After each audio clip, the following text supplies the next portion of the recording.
ഐക്യ കേരളത്തിൽ ഇതുവരെ 7 തവണ രാഷ്ട്രപതി ഭരണം ഏർപ്പെടുത്തേണ്ടി വന്നിട്ടുണ്ട്. 1956 സംസ്ഥാന രൂപീകരണത്തിന് തൊട്ടു പിന്നാലെയായിരുന്നു ആദ്യം. പിന്നീട് 6 തവണ കൂടി കേരളം രാഷ്ട്രപതി ഭരണത്തിലായി. ഭരണ പ്രതിസന്ധികളും രാഷ്ട്രീയ അസ്ഥിരതയുമായിരുന്നു പലപ്പോഴും കാരണം.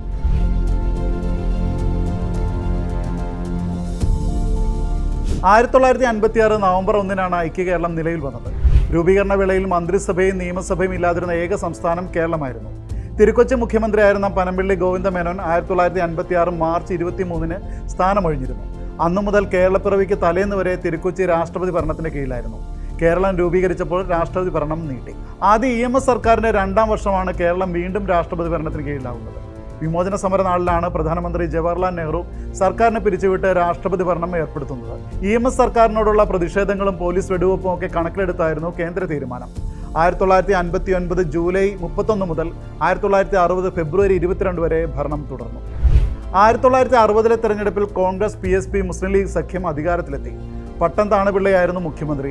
എന്നാൽ ഒരു മാസത്തിനിപ്പുറം PSP മന്ത്രിമാർ രാജിവെച്ചു. ഭരണം 4ാം വർഷം എത്തുമ്പോഴേക്കും കോൺഗ്രസ് MLA-മാരും ചേരിതിരിഞ്ഞു.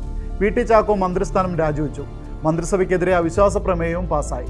1964 സെപ്റ്റംബർ 10 സർക്കാരിനെ പിരിച്ചുവിട്ട് രാഷ്ട്രപതി ഭരണം ഏർപ്പെടുത്തി. 1967 മാർച്ച് 6 വരെ ഭരണം തുടർന്നു. 1967 സപ്തകക്ഷി മുന്നണി തകർന്നതോടെ EMS സർക്കാർ അധികാരമൊഴിഞ്ഞു. പിന്നാലെ 1969 നവംബർ 1 കോൺഗ്രസ് പിന്തുണയിൽ C. അച്യുതമേനോൻ മുഖ്യമന്ത്രിയായി പുതിയ മന്ത്രിസഭ അധികാരമേറ്റു. എന്നാൽ കോൺഗ്രസിലെ പിളർപ്പും ISPയിലെ ആഭ്യന്തര പ്രശ്നങ്ങളുമൊക്കെ മന്ത്രിസഭയെ സാരമായി ബാധിച്ചു. ഇതോടെ നിയമസഭ പിരിച്ചുവിട്ട് തെരഞ്ഞെടുപ്പ് നേരിടാമെന്ന് ഭരണമുന്നണി തീരുമാനമെടുത്തു. 1970 ഓഗസ്റ്റ് 4 മുതൽ ഒക്ടോബർ 3 വരെ രാഷ്ട്രപതി ഭരണമായി. 1977 ഐക്യമുന്നണി വൻ ഭൂരിപക്ഷത്തിൽ ജയിച്ചാണ് അധികാരത്തിലെത്തിയത്. എന്നാൽ അടിയന്തരാവസ്ഥ കാലത്തെ പോലീസ് അതിക്രമങ്ങൾ പുറത്തു വന്നതോടെ മുഖ്യമന്ത്രി K. കരുണാകരനെ രാജിവെക്കേണ്ടി വന്നു. പിന്നാലെ മുഖ്യമന്ത്രിമാരായ AK Antony, PK Vasudevan Nair, CH Muhammad Koya എന്നിവർക്കും കാലാവധി തികയ്ക്കാനായില്ല. ഭൂരിപക്ഷം നഷ്ടപ്പെട്ട മന്ത്രിസഭ വീണു. 1979 ഡിസംബർ 5 മുതൽ 1980 ജനുവരി 25 വരെ കേരളത്തിൽ രാഷ്ട്രപതി ഭരണമായി.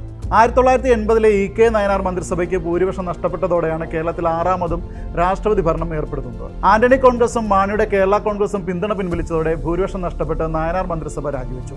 1981 ഒക്ടോബർ 21 മുതൽ ഡിസംബർ 28 വരെ കേരളത്തിൽ രാഷ്ട്രപതി ഭരണം വന്നു. 1981 കരുണാകരൻ മുഖ്യമന്ത്രിയും CH ഉപമുഖ്യമന്ത്രിയുമായി മന്ത്രിസഭ രൂപീകരിക്കപ്പെട്ടു. സ്പീക്കറുടെ കാസ്റ്റിംഗ് വോട്ടിൽ ഒറ്റ വോട്ടിന്റെ ഭൂരിപക്ഷത്തിൽ തൂങ്ങിയെന്ന മന്ത്രിസഭ കേരള കോൺഗ്രസ് മാണി ഗ്രൂപ്പിലെ ലോനപ്പൻ നമ്പാടൻ ഭരണമുന്നണി വിട്ടതോടെ വീണു. കേരളം വീണ്ടും രാഷ്ട്രപതി ഭരണത്തിലായി.